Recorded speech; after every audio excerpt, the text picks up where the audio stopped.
Hey guys, Andy Bullock here at our JDHS house build site, and we're going to do a little field trip for our Intro to the Trades class today. We're going to talk about all of these objectives, which I'll go over inside. Actually, I'll zoom in for you. Our lesson objectives, we're going to start by introducing the JDHS house. So why don't you pan on the house there, Camden?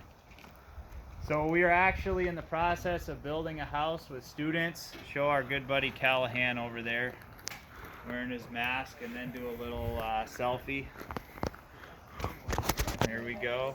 There's a selfie. Hey guys, come on out. Show everybody back at school what you're doing. So there we go. We got our crew out here working hard. We're wearing our masks. I'm not, because I'm talking, but everybody else is. So we're actually building these houses as part of the house build class. So we just introduced our project. Lesson objective number 1 has been met. Okay, we're also, you guys can go back to work. Thank you very much. We're also going to introduce stick frame housing. We're going to introduce the parts of a stick built wall. Those include the top plate, bottom plate, stud, king stud, trimmer, header, cripple, blocking. And then we're going to talk about the difference between a stud and lineal lumber, nominal and dimensional lumber, and we'll talk a little bit about fasteners, and finally we will conclude this thing. So I'm going to give our objectives to our good buddy Callahan here. We're going to go in the house, and he's going to ask me to identify the different parts of the wall, and I will do that. Come on in.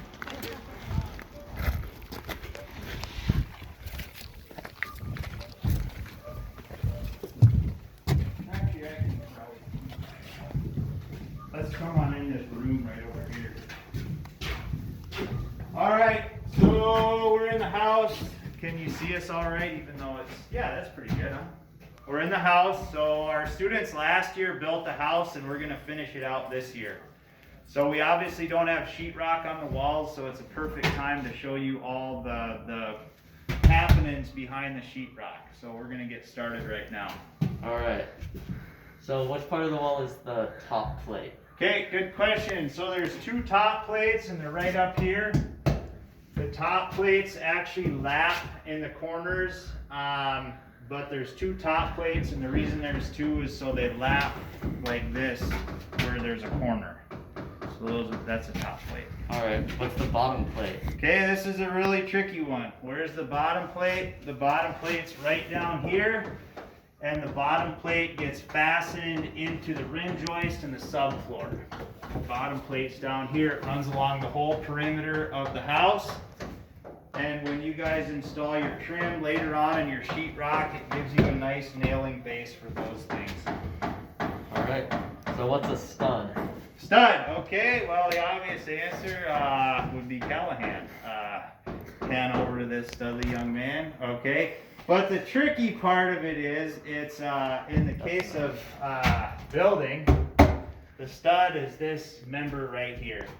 And they're typically spaced every 16 inches on center or 24 inches, just depending. These are spaced every 24 inches on center, and they run the whole perimeter of the house all the way around. And generally speaking, whether you're in Alaska, Arizona, or Florida, or any state in between, you're always going to be dealing with a 16 or 24 inch spacing. And studs are generally 92 5/8 of an inch long. All right, Thank so you. where's the king stud? King stud, okay, good question. So a king stud, actually, I'm going to tear this. The king stud is this longer stud here that frames either a window or a door. So this is the king stud. And there's generally 1 or 2 king studs depending on the size of the opening. And they're on the outside of a window or door opening. Where's the trimmer? Trimmer, good question. The trimmer is immediately inside the king stud, and the trimmer actually is what's touching the window or door. So this is what we call our trimmer. And where's the header? Header, good question. Header's right up here. And you can see that it's made out of 2x10 lumber. And the header carries the load of the floor up above. It carries that load and it transfers it down into the trimmers, which in turn carry it down to the foundation. All right. What's the cripple? Cripple, okay, good question. Cripple is this guy right under here. And it actually runs, the cripples are on the same layout as the studs are. So they're either going to be 16 or 24 inches, and that carries through so that your sheet goods, your plywood and your drywall have a layout upon which to rest, and we don't have to cut individual sheets later in the game. Where's the blocking? Okay, blocking. Blocking is right up here.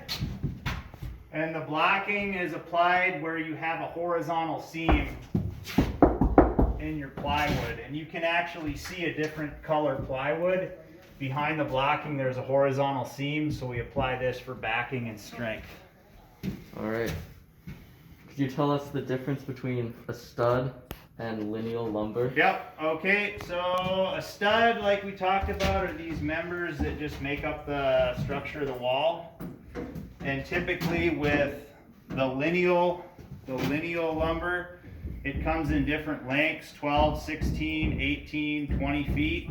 And we use our lineal lumber to make our bottom plates and our top plates. So stud lumber goes in the walls, and the lineal stuff is what we use to make our top plates and bottom plates. All right. So what's the difference between Nominal and dimensional. nominal and dimensional? Okay, nominal versus dimensional. So this is what we call nominal lumber. So this is a 2x6. It does not measure 2 inches by 6 inches. It's actually 1.5 inches by 5.5 inches. So it's nominal, in name only, nominal. Dimensional, actually, if this were a 2x6 dimensional wall, it would actually in real life be 2 inches by 6 inches. And if you had some lumber like cut from like Icy Straits over in Hoona, they would probably use dimensional lumber. So it would actually legitimately be 2 inches by 6 inches. For your typical stick-built house, we always use nominal lumber. Nominal lumber does not mean 2 inches by 6 inches. It's just what we call it. Thank you. All right. Could you tell us about fasteners? Yep. Fasteners. So Callahan is holding on to 2. So this is a 16 penny nail right here. 16 penny nail is what we use to nail the framing members together with. And this is an 8 penny nail. You can see the size difference. We use the 8 penny nail to nail the plywood onto the studs. And this is what we use to nail the studs together with a 16 penny nail. All right. I don't have any more questions. Okay. I'd like to thank you guys for helping me out. Let me give you a little shout out here. Here's Camden and Callahan, 2 of my all-time great students. They've been in basic construction and metals both. Now they're in our upper level house build class, and they're both good guys and appreciate them being here. So, do you have anything you want to tell the freshmen? Keep doing shop classes. Attaboy. A lot of fun. Yeah. Attaboy. It'll make you rich and famous, and I won't say what I'm thinking about saying. So, okay, peace out.